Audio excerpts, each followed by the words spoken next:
Hello, I am Beline Carlson, and I am a 6 through 12 secondary generalist at Nicolaius School, um, which, because it is a K-12 school, means that I teach all the kids K-12, depending on what's going on and what needs to be taught. So this presentation is for ASTE 2022, which is Crowdsourced is the theme of the conference.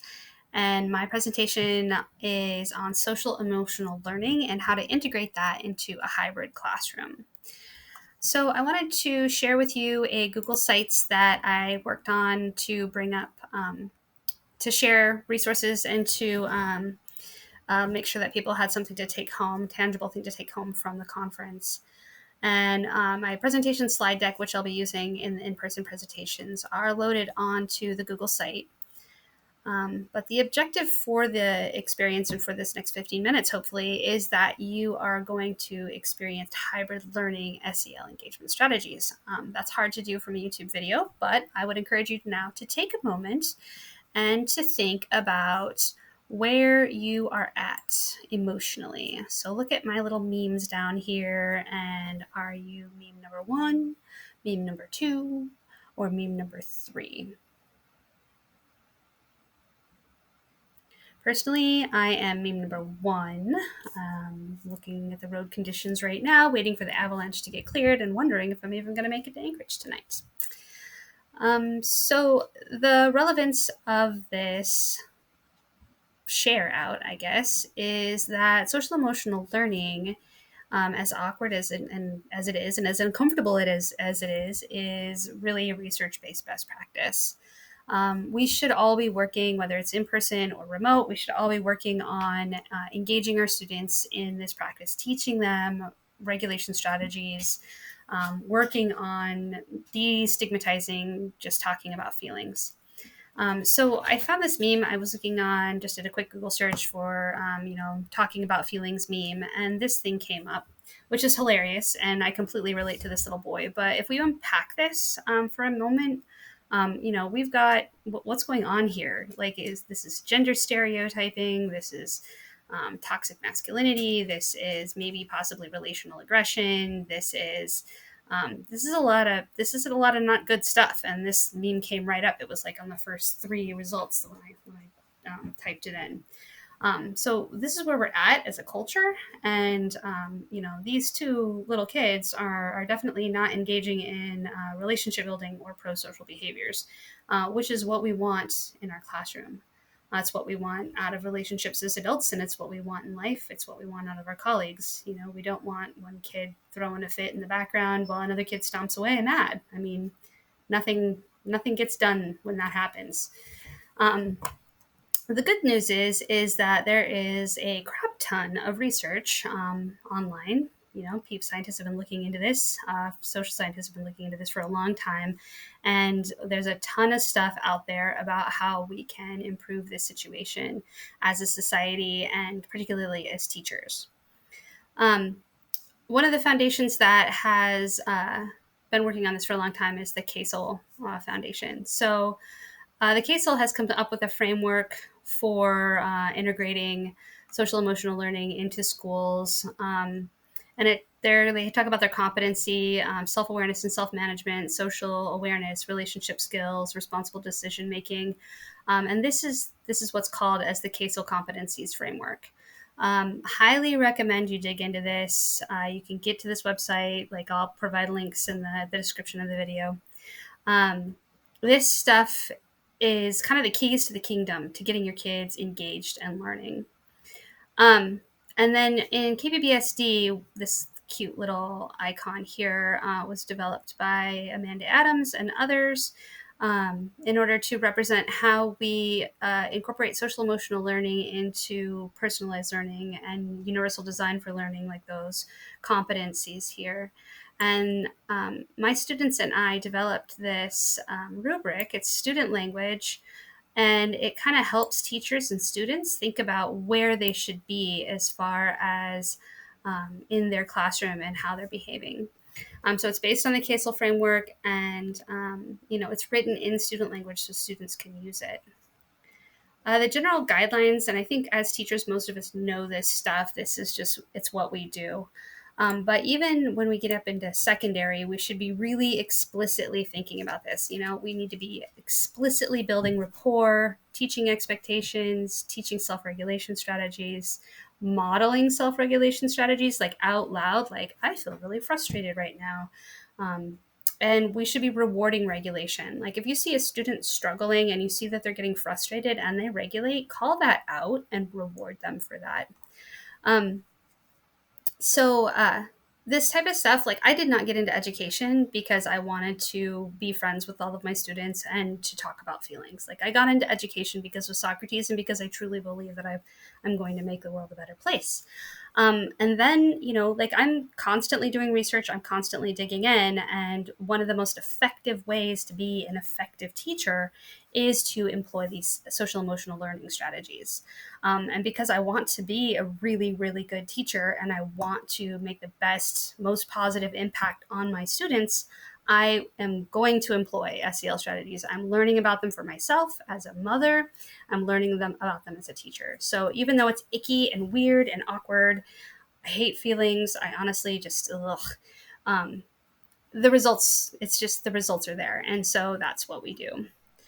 So if you're looking for like a canned curriculum or canned materials to employ in your school, I recommend Zones of Regulation and Sources of Strength. Zones is often used in like what we would call like intensive needs classrooms or elementary schools. It's good for everybody. I have a bulletin board like this up in my high school or my secondary classroom.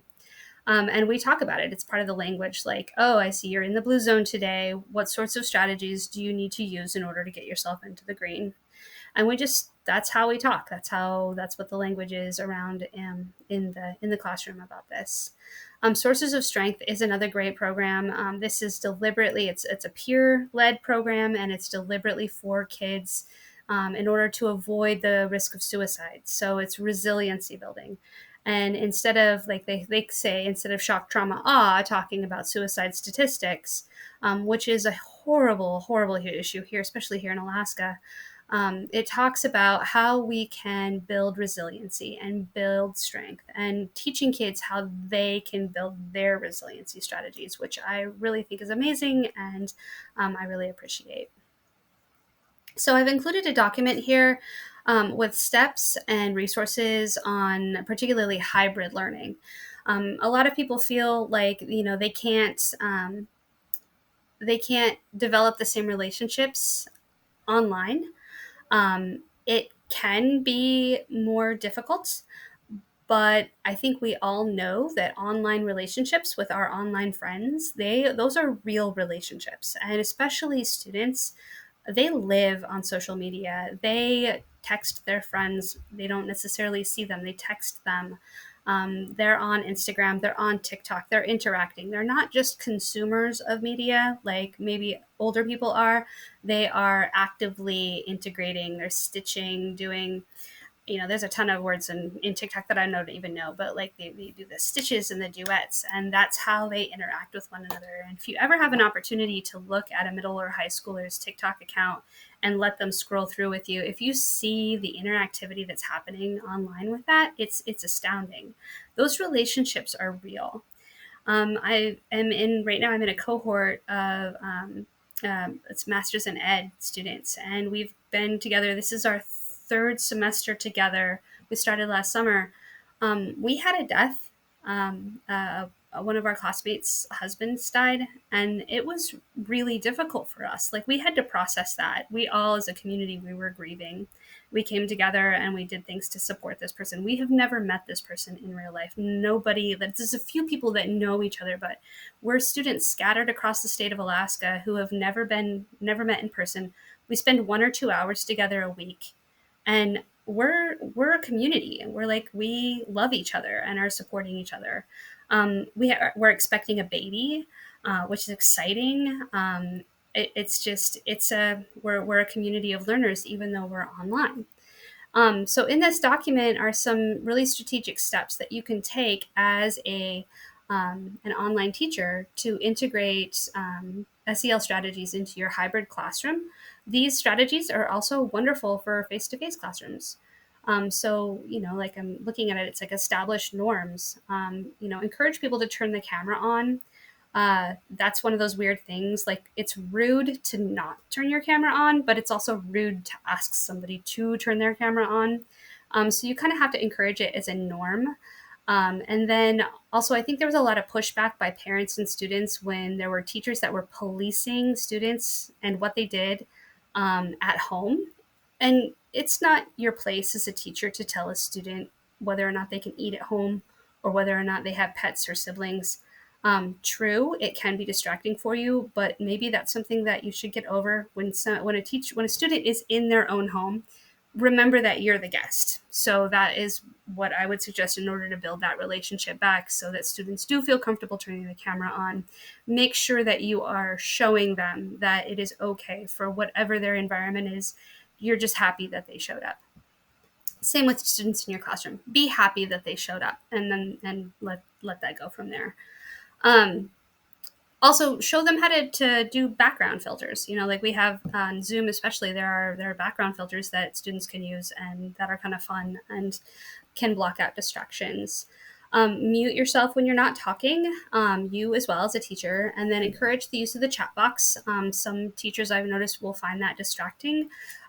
Nominate a student to be in charge of reading those chats. And, like we have a student in our cohort who reads the chats for teachers and guest speakers. And it's hilarious because he has like this deep Southern voice and a drawl. So I like to type things in there, and my voice is very high and rapid, and then I hear him say my words in a slow Southern drawl, and it just cracks me up. And I'm sure that you could make a game out of that with your students if you wanted to. Make sure that you're doing an icebreaker or a check-in. I showed you pictures of funny animals. That gets people's dopamine running right off the bat, and serotonin, I think, is the other one. Little baby animals doing funny things. Have them pick one of them, how they feel. Um, there's other strategies that are hyperlinked here. Make sure that you're predictable. Share agendas out to begin with. Make sure students can come to rely on a pattern and predictability. This is an anxiety-producing situation. School is an anxiety-producing situation for a lot of students. That predictability, schedule, having things posted in different places, that's the redundancy thing. Make sure that they know what to expect and try not to deviate from that. Make sure that all the students can guess, like, oh, this is the next thing we're going to do, and then she's going to do this, and then she's going to do that. And that can alleviate a lot of anxiety and really encourage students to, if they're on lockdown feeling anxious, not knowing what to expect, then you can expect that they won't be engaging with you or with their classmates. So if you can lower that anxiety, then that will help them engage. Redundancy, like I said, make sure that you're sharing out information in various different ways. So I'm sharing this video on YouTube. I've got a slide deck. I have documents loaded up on here. I've got this website. So this is all these different ways, and it's all going to go onto the ASTE Canvas page. There's a lot of different ways to engage with these materials. And then I also have a list of strategies and protocols, resources that you can go and click on to find different stuff, because maybe, a meme check-in isn't going to be your thing. Waterfall chats might be more to your liking. Maybe you're not comfortable allowing students to share or to put music videos onto your Zoom. Like, it's all about comfort level and making sure that whatever the strategies that you use, that they work for you as well as work for your students. So please feel free to go to the links that are in this video's description and email me, reach out if you need anything or need some help. I'm certainly not an expert in this situation, but I've spent a lot of time thinking about it. Oh, and definitely go to my website and check out Miss Natalie's Calm Corner. So we'll click on that right now, because Natalie Jones is the counselor. She's a regional counselor for my school and many others. And she spent a lot of time building up this Google site. And it has some really great things where kids can go and find these different different websites and different lists of resources to help them just help them calm down and feel better and engage with themselves and engage with themselves and get focused back on school. Like her live animal cams, I think, are hilarious. Kids actually, like high school kids, I've seen a senior boy, like, the puppies are cool. Like, this is hilarious. But anyway, I hope everybody enjoyed the presentation, and I look forward to seeing you at ASTE.